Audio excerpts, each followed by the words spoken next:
BJP Chanakya ಎಂದೇ ಕರೆಸಿಕೊಂಡಿರುವಂತಹ ಕೇಂದ್ರ BJP ಸಚಿವ ಅಮಿತ್ ಶಾ ಅವರು ಇಂದು ಬೆಂಗಳೂರಿಗೆ ಆಗಮಿಸಿದ್ದಾರೆ.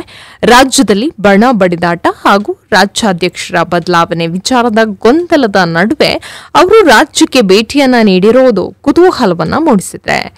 ಬಿಜೆಪಿ ನಾಯಕರೊಂದಿಗೆ ಅಮಿತ್ ಶಾ ಚರ್ಚೆ ನಡೆಸುವಂತ ಸಾಧ್ಯತೆ ಇದ್ದು, ರಾಜ್ಯಾಧ್ಯಕ್ಷರ ಬದಲಾವಣೆ ವಿಚಾರವಾಗಿ ಮಹತ್ವದ ನಿರ್ಧಾರವನ್ನ ಕೈಗೊಳ್ಳುವ ಸಾಧ್ಯತೆ ಇದೆ ಎಂದು ಹೇಳಲಾಗ್ತಾ ಇದೆ. ಇನ್ನು ಬೆಂಗಳೂರಿಗೆ ಆಗಮಿಸಿದಂತ ಅಮಿತ್ ಶಾ ಅವರನ್ನ ರಾಜ್ಯಾಧ್ಯಕ್ಷ ಬಿವೈ ವಿಜೇಂದ್ರ ಅವರು ಬರಮಾಡಿಕೊಂಡಿದ್ದಾರೆ. ರಾಜ್ಯಕ್ಕೆ ಆಗಮಿಸಿದ ಕೇಂದ್ರ ಗೃಹ ಹಾಗೂ ಸಹಕಾರ ಸಚಿವರಾದಂತಹ ಮಾನ್ಯ ಅಮಿತ್ ಶಾ ಜಿ ಅವರನ್ನ ಬೆಂಗಳೂರಿನಲ್ಲಿ ಆತ್ಮೀಯವಾಗಿ ಬರಮಾಡಿಕೊಳ್ಳಲಾಯಿತು. ಅಮಿತ್ ಶಾ ಅವರ ಪ್ರತಿ ಬಾರಿ ರಾಜ್ಯ ಭೇಟಿಯ ಸಂದರ್ಭವೂ ಕೂಡ ಕಾರ್ಯಕರ್ತರಲ್ಲಿ ಹೊಸ ಹುಮ್ಮಸ್ಸು ತುಂಬುತ್ತಾ ಇದೆ. ಅವರ ಮಾರ್ಗದರ್ಶನ ನಮಗೆ ನಿರಂತರ ಕ್ರಿಯಾಶೀಲತೆಗೆ ಚೈತನ್ಯವನ್ನ ತುಂಬಲಿದೆ ಎಂದು ವಿಜಯೇಂದ್ರ ಅವರು ಹೇಳಿದ್ದಾರೆ. ಸದ್ಯ ಕರ್ನಾಟಕ ಬಿಜೆಪಿಯಲ್ಲಿ ಬಣ ಬಡಿದಾಟವು ತಾರಕಕ್ಕೆ ಏರಿದೆ.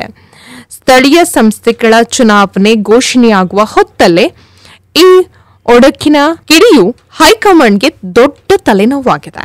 ವಿಜೇಂದ್ರ ಅವರನ್ನ ರಾಜ್ಯಾಧ್ಯಕ್ಷ ಸ್ಥಾನದಿಂದ ಕೆಳಗಿಳಿಸಿ ಬೇರೆಯವರಿಗೆ ಅಧಿಕಾರ ನೀಡಬೇಕು ಎಂದು ಹಲವು ನಾಯಕರಿಂದ ಒತ್ತಾಯ ಕೇಳಿ ಬರ್ತಾ ಇದೆ. ಇದಕ್ಕಾಗಿ ಹಲವಾರು ದೆಹಲಿಗೆ ಕೂಡ ತೆರಳಿದ್ದಾರೆ, ಚರ್ಚೆ ಕೂಡ ನಡೆಸಿ ಬಂದಿದ್ದಾರೆ.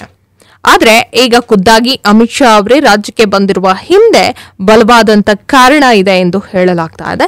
ಸದ್ಯ ಅಮಿತ್ ಶಾ ಅವರು ಖಾಸಗಿ ಕಾರ್ಯಕ್ರಮದಲ್ಲಿ ಭಾಗವಹಿಸಲು ಬೆಂಗಳೂರಿಗೆ ಬಂದಿದ್ದಾರೆ ಎಂದು ಮೇಲ್ನೋಟಕ್ಕೆ ಹೇಳ್ತಾ ಇದ್ರು ಕೂಡ ಪಕ್ಷದ ನಾಯಕರೊಂದಿಗೆ ಗೌಪ್ಯ ಸಭೆ ನಡೆಸಲಿದ್ದಾರೆ ಎಂದು ರಾಜಕೀಯ ವಲಯದಲ್ಲಿ ಕೇಳಿ ಬರ್ತಾ ಇದೆ.